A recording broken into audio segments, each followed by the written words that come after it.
माजी राष्ट्रपतींनी सुद्धा दीक्षाभूमीतील स्मारकात डॉक्टर बाबासाहेब आंबेडकर यांच्या अस्थिकलशाचे दर्शन घेत अभिवादन केले. धम्मचक्र प्रवर्तन दिन सोहळा देश विदेशातील भिक्खू संघाच्या उपस्थितीत पार पडला.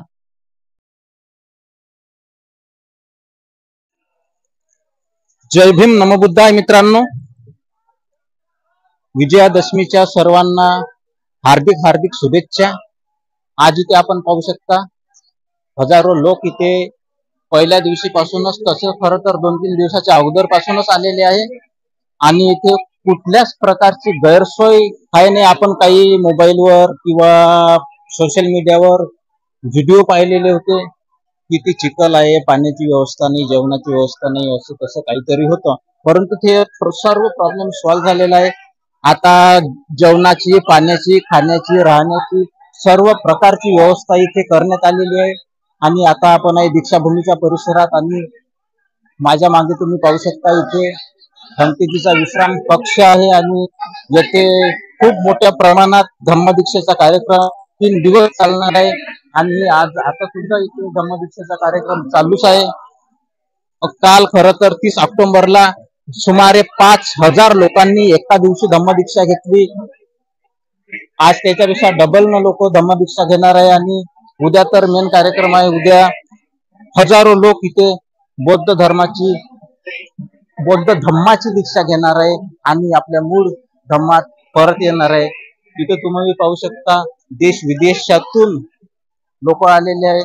विदेशी भंते सुद्धा आलेले आहे. फॉरेन मधून थायलंड, मलेशिया, चायना, नेपाळ सगळीकडचे भंते जे आलेले आहे. दीक्षाभूमी स्मारक समितीचे अध्यक्ष भदंत आर्य नागार्जुन सुरई ससाई यांच्या नेतृत्वात भिक्खू संघाचे उपस्थितीत बुद्धवंदना तसेच महापरित्रण पाठ करण्यात आले. सोबतच 22 प्रतिज्ञाचे पठण करण्यात आले.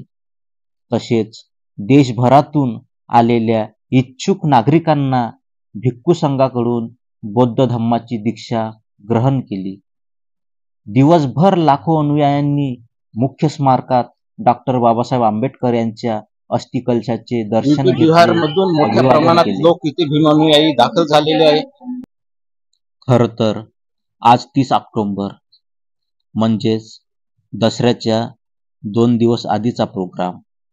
आणि 2 दिवस आधीच माझ्या मागे तुम्ही पाहू शकता येथे धम्मदीक्षा ग्रहण करण्याचा प्रोग्राम चालू आहे. आणि येथे दरवर्षी भदंत आर्य नागार्जुन सुरई ससाई हे सर्व लोकांना, इच्छुकांना बौद्ध धम्माची दीक्षा देतात. आणि याच ठिकाणी प्रमाणपत्राचे वाटप सुद्धा केले जाते. प्रमाणपत्राचे वाटप सुद्धा होत आहे. बौद्ध धम्म दीक्षा विधी प्रमाणपत्र ही जी रांग तुम्ही पाहू शकता, या रांगीमध्ये सर्व भीम सैनिक ज्यांनी दीक्षा घेतली ते अशा प्रकारचे प्रमाणपत्र घेण्यासाठी रांगेत उभे आहे.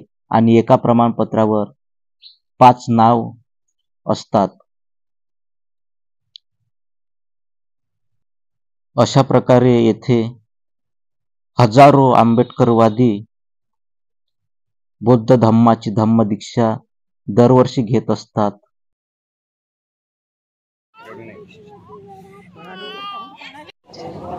या ठिकाणी कुणालाही जेवणाची गैरसोय होऊ नये यासाठी विविध ठिकाणी सामाजिक संस्थेच्या वतीने अशा प्रकारचे जेवणाचा, नाश्त्याचा वाटप केल्या जाते. तुम्ही लाईन पाहू शकता. अशा रांगेमध्ये शिस्तीत लोक भोजन ग्रहण करतात. आणि अशा प्रकारच्या सुंदर बुद्ध मूर्ती, फोटो फ्रेम येथे अवेलेबल आहे.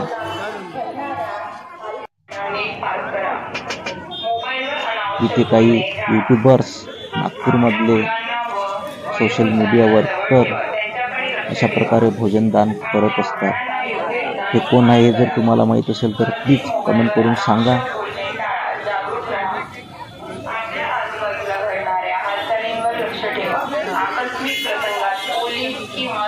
व्हिडिओ आवडल्यास लाईक करा. शेअर करा आणि चॅनलला सबस्क्राईब केलं नसाल तर सबस्क्राईब करा.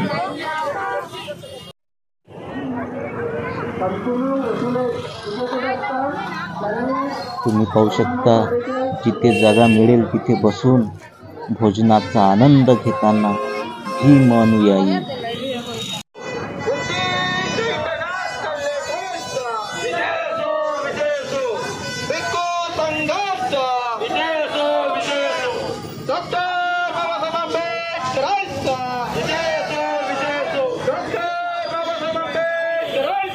त्यांच्या खिशामध्ये आपल्या स्वतःचे आई वडिलांचे फोन नंबरची चिठ्ठी ठेवा, जेणेकरून लहान मुलं हरवली तर आमच्या सहयोग कार्यालयात आणून दिल्यावर आम्ही तुमच्यापर्यंत त्यांना पोहोचवू शकू. आणि आपल्या मौल्यवान वस्तूची काळजी घ्या. धम्माचा प्रचार प्रसार करणारे आणि विदेशात धम्म पोहोचविणारे सम्राट अशोक यांची मूर्ती केरळवरून रस्ते मार्गाने निघाली असून 29 सप्टेंबर रोजी नागपुरात पोहोचली. त्यानंतर ही मूर्ती शहरातील विविध बुद्ध विहारात ठेवण्यात आलेली होती. येथे अभिवादन करण्याकरिता 2 दिवसाआधीपासूनच हजारो लोकांची गर्दी येथे जमलेली आहे. तुम्ही पाहू शकता स्तूप, आणि या स्तूपामध्येच डॉक्टर बाबासाहेब आंबेडकरांच्या अस्थि कलशाचे जतन करून ठेवण्यात आलेले आहे. आणि या ठिकाणी तथागत बुद्ध आणि बाबासाहेबाची मूर्ती येथेच का लावण्यात आलेली आहे हे तुम्हाला माहीत असेल तर प्लीज कमेंट करून सांगा. आणि तुम्ही हा व्हिडिओ कुठून पाहताय हे सांगून जय भीम लिहायला विसरू नका.